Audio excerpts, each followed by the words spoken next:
Well, hi again everybody, welcome to my channel. Well, today I've got a case review. Now this case, the Corsair Air 540, has been around a while. I'd say it's about 3 years old at this point from Corsair.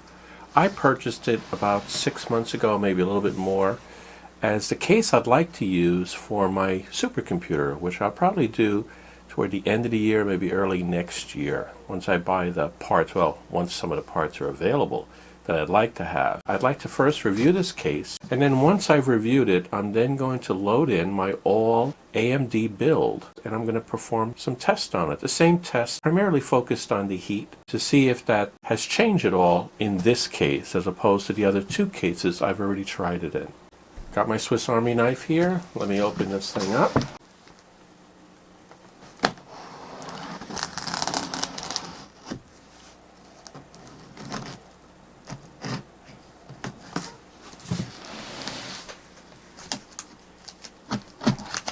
I guess you could say this is an unboxing, right? Taking it out of the box. Oh wow, right off the bat. That's pretty interesting. It's got a nice cloth cover to it. Oh, by the way, it's on sale right now at Newegg, once again, with the rebate, basically the same price that I paid for it. It looks like it's only going to last, the rebate anyway, for another 3 weeks or so, maybe a little bit more. And then you will be back to the price of $139, but it's a $20 rebate right now. That will get it down to like 119 and change, not counting tax and shipping, of course. Well, take that back.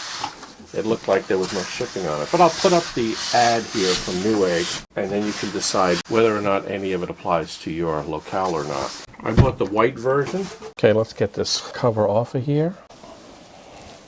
It's a nice cover. I'm going to hang on to it, keeping dust out in the future of maybe this PC or another one. Get the side panels off. A lot of people are not going to like this right off the bat because it's not tempered glass, just plastic. But it's a good quality of plastic. It's fairly thick, and the metal itself is much thicker than the DIY case was, so I think that's a big plus right there. Take the back panel off. Oh, right off the bat I can see something that is sad. I did see mention of it online. I was hoping I had a different model, but there's no filter for the power supply. So the power supply is going to suck air from the outside through these holes and then blow it out the back. So I'll have to add a filter to that. I do have some magnetic filters, are the right size that should fit back here. Really good quality steel. I would say it's probably 18 gauge maybe.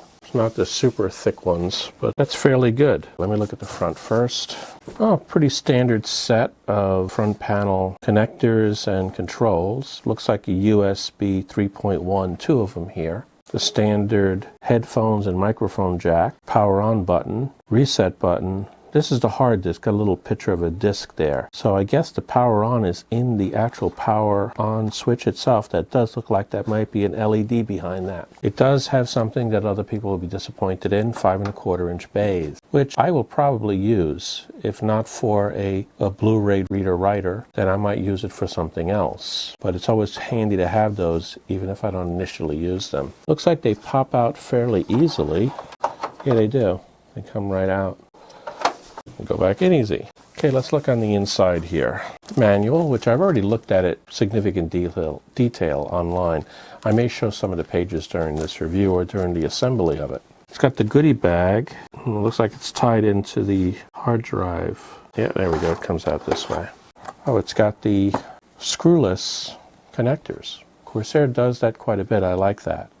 So we don't have to actually screw the 3.5-inch hard drives in if we use any, which I will. It's got hot swappable connectors at the back of it, so we can plug the drive in and out. I wouldn't do it with power on, but some people might. And you do have the ability to do it without having to go in the back and playing with cables. Let's see what we got here. This is a disappointment. I was hoping, I know possibly unrealistic hope because this case is not that expensive. It's less than $150. But these are not PWM fans. Only 3 wire, so they're DC fans. As I recall, though, it did say that these have white LEDs in them. After I review this case, I'm going to go ahead and put a PC in it and then do some heat testing. And we'll be able to see if these light up as white as I read online. What's in the goodie case? Standard stuff. Nothing special, I don't think. Looks like we got some tie wraps, or it's good to have. It's got a standoff, So it's got one of the standoff. It looks like we have already, 9 of them already in there, but one of them is not a screw one. It's just got a stud on it, which is very common for Corsair cases. That's the first one you line up when you put the motherboard in, is to make sure that that hole on the other side of this goes through that. I guess you can either use this stud for that, or if you decide to put a EATX, extended ATX, which is like it might support. Yeah, it definitely has a room for it. There's another stud up here in the corner for that, so we could do that. I like the fact that it's got the grommets, the nice good grommets back here, so the cables will dress very nicely. 3 fans, of course, but again, they're 140 millimeter, but they're not PWM. All DC 3-wire. Let's go around to the back. We've got a 5 1/4 inch cage, which I believe comes out. Yeah, there's a screw in here from the front. To pull this front panel off, you'll be able to remove that screw that's coming in from the front to get this. This is a steel 5 1/4 inch bay. It also has a 2.5 inch bay back here. It can hold 1, 2, 3, 4 2.5 inch drives, either the laptop version or regular solid state. This looks like it does pop out. Let me see here. Yeah, it looks like it's got an arrow here putting up. If I pull this down and pull the whole thing up, there we go. It's got a little single plastic latch here. It's a trick to get it bent in the proper angle.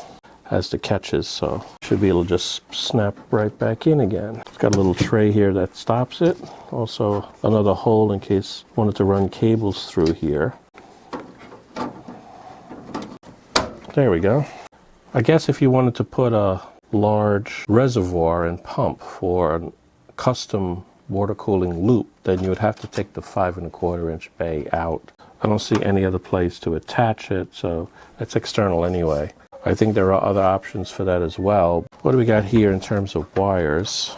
Looks like these are for the hot swappable 3.5 inch. Yep, that's what they're for. So we have SATA power and SATA data for each of those connectors on this side here. And then these here are the standard front panel, I would suspect. Pull it all apart. Yep, that's what it is. So we got the standard 8 little wires that come for the front panel connectors. They are labeled appropriately, hard disk LED, the 2 separate ones for the power on LED, which I bet is inside that switch when it displays. Again, if you want to see how this goes on in detail, I have a video up that I put on just recently, and I'll put a pointer to it at the end of this video so you can reference that if you'd like to see it. With the same motherboard I'll be putting in here as well. It's got the high definition audio. Yep. It's got the 3.1, USB 3.1. No USB 2.0s on this case. So those would be unused connectors if you have them. It does look like it has an adjustable mount for the power supply. So we can sort of a rest here for the power supply. So I guess we could move it. There's several holes here that are available on the bottom that you could move this slider along to. 2 thumb screws in here. Let me see. They're tight thumb screws, so I'm just getting them started here. Let me see. Yep, this piece comes out and it slides along the bottom here to whatever position is best for your length power supply. So it can support it for just about any size power supply you can have, it looks like. I think I'm not going to use it that much. It's not going to have that much space needed for the power supply, but it's nice to know that that's an option. Let me come around the front here. Something I saw in the manual, you can actually pull these air vents off. Yeah, there's 2 thumb screws here in the back. Take these off first. And then the top should just pop off. It's got a lip here. And then the front should push up, it looks like. There we go. We'll get those out and clean them. But it's also got a fine air filter in here. Is it magnetic? Yep, it is. Fairly fine filter, so you would pull this out to clean it thoroughly. There's none of that on the top though, so it's only on the bottom. Chances are that's blowing out anyway, so it doesn't really matter. There is none needed in the back because that's always blowing out, so the front is good. 2 in, 1 out. I'm going to be replacing these fans, I'm sure, if I use it, for my supercomputer. I'm not sure if I'll put 140s or all 120s. Maybe put a 140 in the back and then all 120s in the front because it'll have a 360-degree radiator. That'll fit in here, or 3 120 millimeter fans. And then the top looks like it supports 2.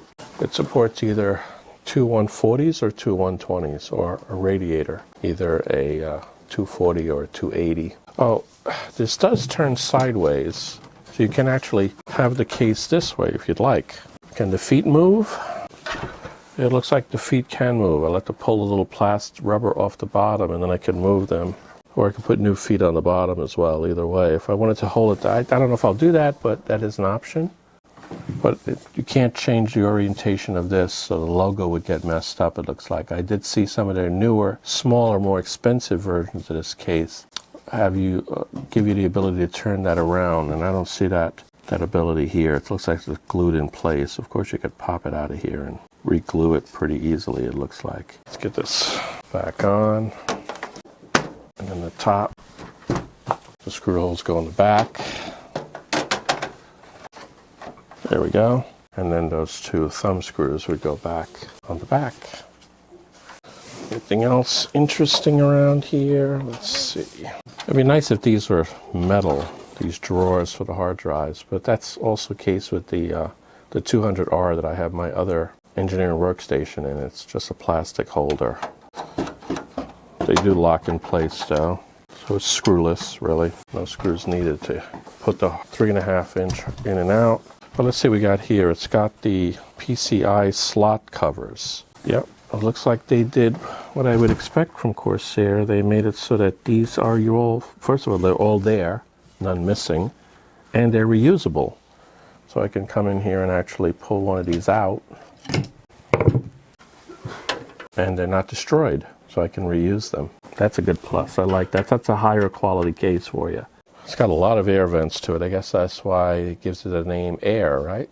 Okay, I think that covers the review of the case itself. I'm now going to go ahead and put all of the components of the PC in this case, and then we'll see how it goes.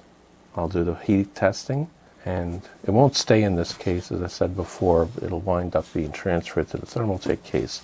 But this way I'll be able to compare all three cases that particular computer configuration has been installed in. Okay, so I'll speed things up here, and if I run into a problem along the way, I'll tell you at the end after I got everything installed, or you may want to slow it down and see where the mistake is yourself. I now have all of the parts laid out that'll go into that case. Obviously the motherboard already pre-populated, the CPU, the memory, got the graphics card, got the SSD, it's already installed in Windows, and we've got the 3.5 inch 2 terabyte hard drive, and of course the I/O shield for the motherboard. So let me get the case and we'll start populating it. Okay, we're in position now. Let me go ahead and speed through this.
Okay, that completes the installation of the motherboard. I can tell you what was hard and what was easy.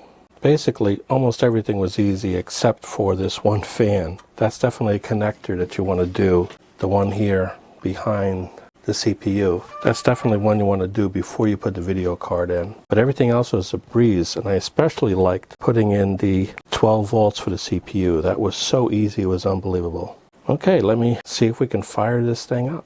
Okay, it's all wired up now. Let's see if it starts up. Hit the power on button here. Make sure that the monitor is on. It's on now. I see lights. I see a power switch light, and I see a hard disk light. So I got those wires right. I see the processor on, and there we are. We're up. And we're up and running. That's a good sign.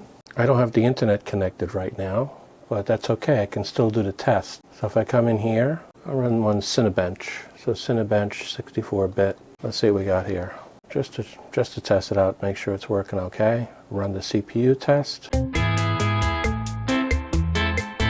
Wow, I picked up speed there, 1801 from the last time I ran it. That's pretty good. So it's the exact same one. It was 1776 before, and now I'm in 1801, and I didn't touch anything. So I think what's happened is it may be running cooler at this point.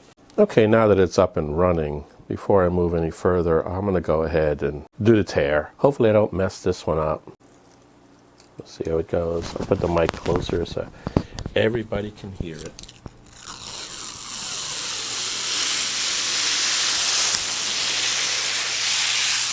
I think I did that one okay compared to the last one I did, which was sort of fizzled out on me. So with that, let me go ahead and start some temperature testing.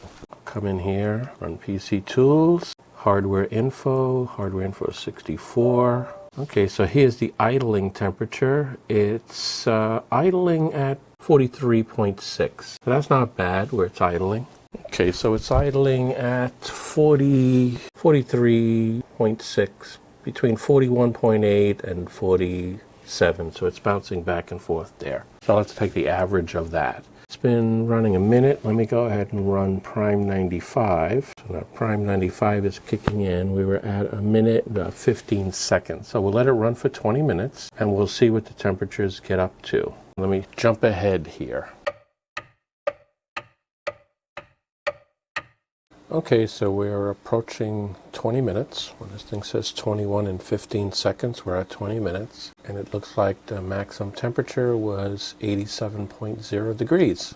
Not that much of an improvement over the Thermaltake case out of the box, because this is out of the box. Obviously, the fans are not PWM. That will make a difference. I'm absolutely sure of it. But let me go ahead now and try something else. Okay, so what I've done now is I've gone ahead and put the reflective tape on the one rear fan and one of the front fans. And I'm going to check the RPMs of this and see what it looks like. So it looks like it's going out just about 800 RPMs on the rear fan. That's really slow. Let me try the front fan. Also about 800 RPM. So these are slow fans. That would account for the fact that it's not cooling that well. Once I put PWM fans that can crank it up a little bit, it'll do a lot better. Okay, this slide shows the results of the thermal testing on this Corsair Air 540 case. As you can see, it did better against the Thermaltake and DYI Jax 11. However, it didn't do as well as I thought it could have. Well, that completes this video on the review of the Corsair 540 Air case and the heat testing associated with it using my existing all AMD build. If you got something out of this video or just enjoyed it in any way, please do me a favor and subscribe to my video. That would really be helpful, really. My head will pop up here in a moment. Just click on it, follow along, and subscribe. Thanks for watching.